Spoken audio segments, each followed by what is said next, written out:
Gajuwaka LV నగర్లో ప్రియురాలి హత్యోదంతం సంచలనం సృష్టించింది. నేవీ ఎంప్లాయ్ అయినటువంటి చింతాడ రవీంద్ర ఈ ఫ్లాట్ లో ఉంటున్నారు. 102 నెంబర్ గల ఈ ఫ్లాట్ లోనే నివాసం ఉంటున్నారు భార్యతోటి. గత 6 నెలల క్రితం ఆయనకి వివాహం జరిగింది. అయితే 2022 నుంచి కూడా మౌనిక అనే యువతతోటి ప్రేమ వ్యవహారం నడుస్తుంది.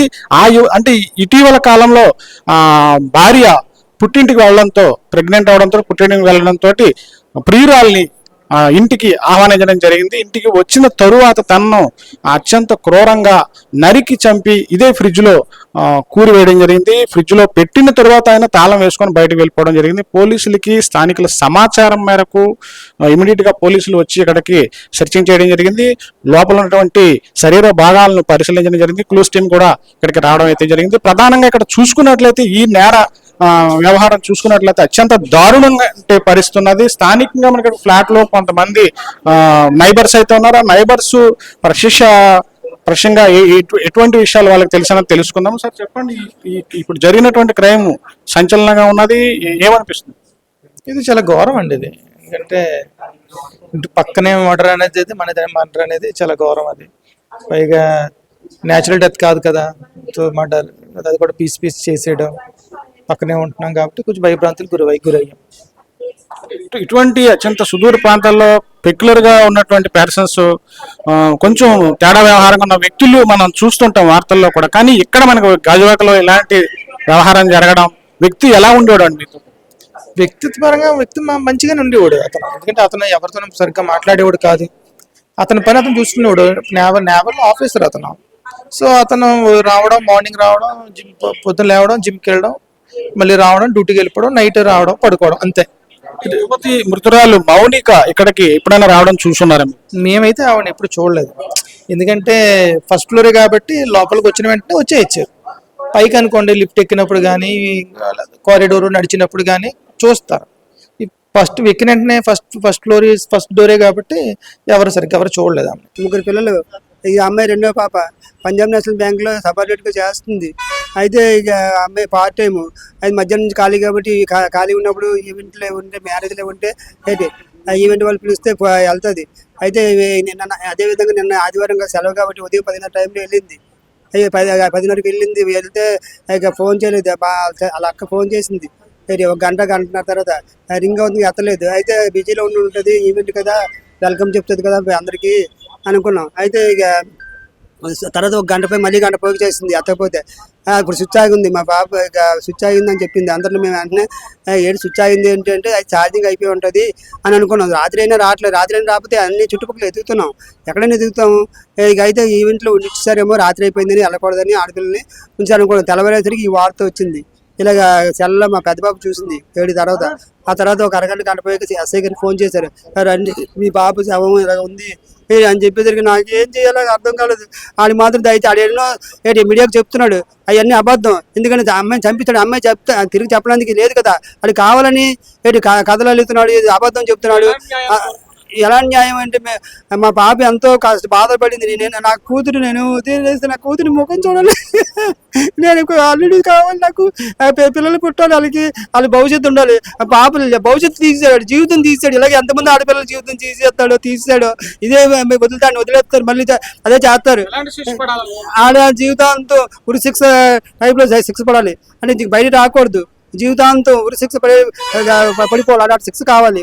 మరో మగవాడు అలా చేయకూడదు. ఏ తల్లిదండ్రులు బాధపడకూడదు, ఆడపిల్ల బాధపడకూడదు. ఎందుకంటే ఆడపిల్లలు ట్రాప్ చేస్తుంటారు. ఏదో మంచి అవి చెప్పేసి ట్రాప్ చేసి లేకపోతే ఎత్తుకెళ్ళిపోతుంటారు ఆడపిల్లల్ని అనేది. మా పాప ఇటువంటిది కాదు. ఇటువంటిది అయితే పెళ్లికి ఎందుకు ఒప్పుకుంటుంది. అవి ఎవడం అంటే నేను చెప్పాను, ఎవరైనా ఉన్నారంటే అది బాబు ఎన్నిసార్లు చెప్పాలి అవాస్తవం. ఎందుకంటే అమ్మాయిని చంపించాడు కదా, అమ్మాయి తప్పించుకోవడానికి, సేవ్ అవ్వడం కోసం ప్రతి ఒక్కరు చెప్తారు. ఎవరు లాయర్ గారు లేకపోతే ఆడ చెప్పిన ఆడికి ప్రతి ఒక్కరికి ఉంటాయి కదా, ఇలాంటి సీరియల్ అన్నీ ఉంటాయి కదా, ప్రతి ఒక్కరికి కాహాని చెప్తే అబద్ధాలు తప్పించుకోవడానికి ఏవో చెప్తూ ఉంటారు. అండి. ఎందుకు సార్ వీళ్ళిద్దరికి మధ్య ఎప్పటి నుంచి పరిచయం ఉంది? మొత్తానికి వీళ్ళిద్దరికి పరిచయం ఉంది, డిస్ప్యూట్స్ ఉన్నాయి. పూర్తి వివరాలు మేము సాయంత్రం కానీ రేపటికి కానీ మీకు అందజేస్తాం, తప్పనిసరిగా అందజేస్తాం. పోలీసుల ముందే లొంగిపోయాను అని చెప్తున్నాడు, అదంతా కట్టు కదే, వాళ్ళ ఫ్రెండే పట్టించాడు అన్నది మౌనిక తండ్రి. కాదమ్మా విఆర్ఓ సమక్షంలో వచ్చాడు, ఇంట్రాగేషన్ చేస్తాం. సార్ మ్యారేజ్ అయిందా సార్ రవీంద్రకి? మ్యారేజ్ అయిందమ్మా, ఒక పాప కూడా. మరి మౌనిక సంగతి ఏంటి సార్? మౌనిక ఎలా పరిచయం అయింది? అదన్నీ తీసి అందరూ ఫ్యామిలీ వాళ్ళ కుటుంబ సభ్యులతో అందరితో మాట్లాడేసి ఇన్వెస్టిగేషన్ ఫైండింగ్స్ తీసుకొని కొంత సమయం కావాలి. ప్రస్తుతానికి ప్రాథమికంగా 2 సెక్షన్లు ఫైల్ చేసాము. ఎన్ని బృందాలు సార్ దీని మీద? ఒక 5 బృందాలు తిరుగుతున్నాయి అమ్మ.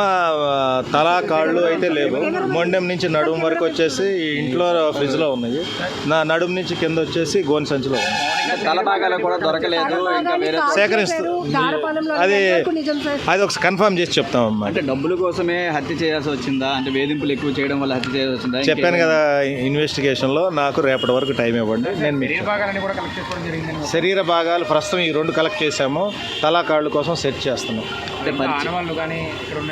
చేస్తాం చెప్తాం. పరిచయం ఎలా ఏర్పడిందో చెప్పట్లేదు సార్. సోషల్ మీడియా ద్వారా, సోషల్ యాప్స్ ద్వారా అనేసి ప్రాథమికంగా తెలిసింది కానీ not at confirmed. Okay sir, okay, right sir, thank you. 402లో ఉంటున్నామండి. ఈ అపార్ట్మెంట్ ఓపెన్ అయినప్పటి నుంచి మేము ఇక్కడ ఒక 4-5 ఇయర్స్ నుంచి ఉంటున్నాము. అయితే వీళ్ళు రీసెంట్లీ 8 or 9 months అవుతుంది అనుకుంటా రావడం. మాకైతే వినాయక చవితి అన్న సమారాధన కింద చేయడం వల్ల అది డోర్ టు డోర్ వెళ్ళడం జరిగింది కమిటీ మెంబర్స్ని.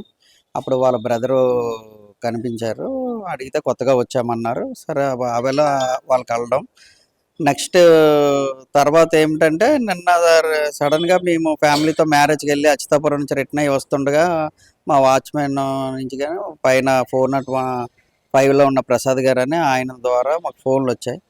సార్ ఇలా పోలీసులు వచ్చారు, బావగారు పోలీసులు వచ్చారని ఆయన చెప్పడం జరిగింది. అయితే వాచ్మెన్కి కూడా నేను ఫోన్ చేసి ఏమైందంటే పోలీసులు వచ్చారు సార్ అని చెప్పారు ముందు. మళ్ళీ ఫోన్ చేస్తే సార్ ఇలా మర్డర్ ఏదో అయ్యిందంట మన అపార్ట్మెంట్లో 102లో ఆయన చెప్పారనమాట వాచ్మెన్. మేము కూడా ఇంకా దగ్గరలో ఉన్నాం కదా, వచ్చేస్తున్నాను నేను కూడా అని చెప్పి రావడం జరిగితే మా అపార్ట్మెంట్ వాళ్ళందరం కలిసాము. సో అప్పటికే సిఐ గారు, కానిస్టేబుల్స్ కూడా రావడం జరిగింది. సుమారు 10:30 ప్రాంతం అనుకుంటా. అంటే వాళ్ళు ఇంకా ముందే వచ్చారు, మేము 10:30కి గ్యాదర్ అయ్యాము. ఈలోపు ఇలాగా డోర్లు చేసి తీయగా ఇలా ఒక దుర్ఘటనమైన అంటే ఇది చూడాల్సి వచ్చింది. మరి అందరం ఇది బాధపడాల్సిన విషయం. మరి ఆయన అయితే మాకైతే ఎప్పుడు కనిపించలేదు. మిగతా వాళ్ళ పరంగా కూడా అపార్ట్మెంట్లో వచ్చి వెళ్ళిపోతారని తప్ప ఆయన ఎప్పుడు కూడా మాకు చూడడం కానీ అతను ఎప్పుడు మాకు ఎదురుపడడం కానీ ఎప్పుడూ జరగలేదండి. కానీ మరి ఇది ఎలా చేశారు అనేది మరి ఆయనకి అనే వ్యక్తిగతానికే తెలియాలి. పైన ఉంటున్నారు కదా, మీకు ఇక్కడ ఈ హత్య జరిగిన ఘటన టైంలో మీకు అరుపులు కానీ కేకలు కానీ ఏమి వినిపించలేదండి. అలాగైతే నిన్న నేను 3 వరకు ఇక్కడ కిందన ఇలా తిరగడం జరిగింది, కానీ ఎవరు కనిపించడం కానీ ఏమీ లేదు. నేను ఇక్కడ వాచ్మెన్తో కూడా మాట్లాడి అంటే వాళ్ళ మిస్సెస్ బయటికి వెళ్ళారంటే కూర తెచ్చుకున్నా అది తెచ్చుకున్నా అని నేను అడగను. మౌనిక ఇంతకుముందు ఎప్పుడైనా వచ్చింది ఈ ఫ్లాట్కి, ఇది కాకుండా ఇప్పుడు కాకుండా? అది కూడా మనకు తెలియదండి అసలు. వాళ్ళ భార్య గారు అయితే మాత్రం డెలివరీకి వెళ్ళిన విషయం కూడా వాళ్ళ బ్రదర్ అప్పుడు చెప్పడం జరిగింది అంతే గతంలో మాకు. అందుకని ఆ తర్వాత కూడా వాళ్ళు ఏంటనేది కూడా మాకైతే తెలియదు. మరి పైన ఉన్న వాళ్ళకి, మరి పక్క వాళ్ళకి ఏమన్నా తెలిస్తే. ఫ్యామిలీ ఎన్నాళ్ళ నుంచి ఉంటున్నారండి ఇక్కడ? నాకు తెలిసి అయితే 8 months or 9 months అంతే అండి నాకు తెలిసి. గాజువాకలో ఎల్వి నగర్ లో జరిగినటువంటి ఈ ఘటన మనం చూసుకున్నట్లయితే నిందితుడు మర్డర్ చేసిన తరువాత తాళం వేసుకొని బయటకు వెళ్ళడం జరిగింది. పోలీసులు ఈ ప్రాంతం నుంచే లోపలికి దూకి ఫ్రిడ్జ్ లో ఉన్నటువంటి మృతదేహ భాగాలను పరిశీలించడం జరిగింది. ఈ ఏదైతే స్క్రూ ఉన్నది, ఈ స్క్రూ డోర్ ని తీసుకొని వాళ్ళు లోపలికి ప్రవేశించడం జరిగింది పోలీసులు. మొత్తంగా అక్కడ ఉన్నటువంటి విడిభాగాలను బయటికి తీసుకొని ఫోరెన్సిక్ ల్యాబ్కి అయితే పంపించడం అయితే జరిగింది. ప్రధానంగా ఈ కేసులో సంచలన విషయాలు బయటపడుతున్నాయి. 6 నెలల క్రితమే వివాహం జరిగింది. చింతాడ రవీంద్ర అనే వ్యక్తి విజయనగరం జిల్లా ప్రాంతానికి చెందినటువంటి వ్యక్తి. అక్కడ నుంచి ఇక్కడ ఉద్యోగరీత్యా ఇక్కడ స్థిరపడైతే ఉండడం జరిగింది. తర్వాత 6 నెలల క్రితం వివాహం జరిగింది. వివాహం జరిగిన తరువాత ఎవరైతే ఉన్నారో భార్య ప్రెగ్నెంట్ కావడంతో ఆ ప్రెగ్నెంట్ అయినటువంటి ఆమె యువతి భార్య పేరెంట్స్ దగ్గరికి వెళ్ళడం జరిగింది. ఈ క్రమంలోని ప్రియురాల్ని 2022 నుంచి పరిచయం ఉన్నటువంటి మౌనిక అనేటువంటి యువతోటి పరిచయం ఉంది దీనికి. ఆమెని ఈ ఆదివారం ఆహ్వానించడం జరిగింది. ఈ మేరకు ఆమె ఇక్కడికి రావడం జరిగింది. ఆమెను మాట పెరిగి అంటే తనను వివాహం చేసుకోవాలని, లేదంటే కనీసం కొంత నగదాన్ని ఇవ్వాలని చెప్పేసి పదే అరెస్ట్ చేస్తుందని, దానికోసమే తనని హత్య చేశానని చెప్పేసి పోలీసుల దగ్గర నిందితుడు ఒప్పుకోవడం అయితే జరిగింది. ప్రధానంగా ఇక్కడ చూసుకున్నట్లయితే వీరి తగాదా కేవలం ప్రేమ వ్యవహారం, పెళ్లి చేసుకోవాలని, లేదంటే కొంత నగదు తనకి ఇవ్వాలని చెప్పి పదే అరెస్ట్ చేయడానికి తెలుస్తుంది. ఇలాంటి ఘటనలు యువత కనుగొగలిగితే అంటే ఇల్లీగల్ కాంటాక్ట్స్ ఎప్పుడు కూడా ఇలాంటి ఘటనలకే దారితీస్తాయని చెప్పొచ్చు. కెమెరామెన్ కృష్ణతో Sridhar, GT India news, Visakhapatnam.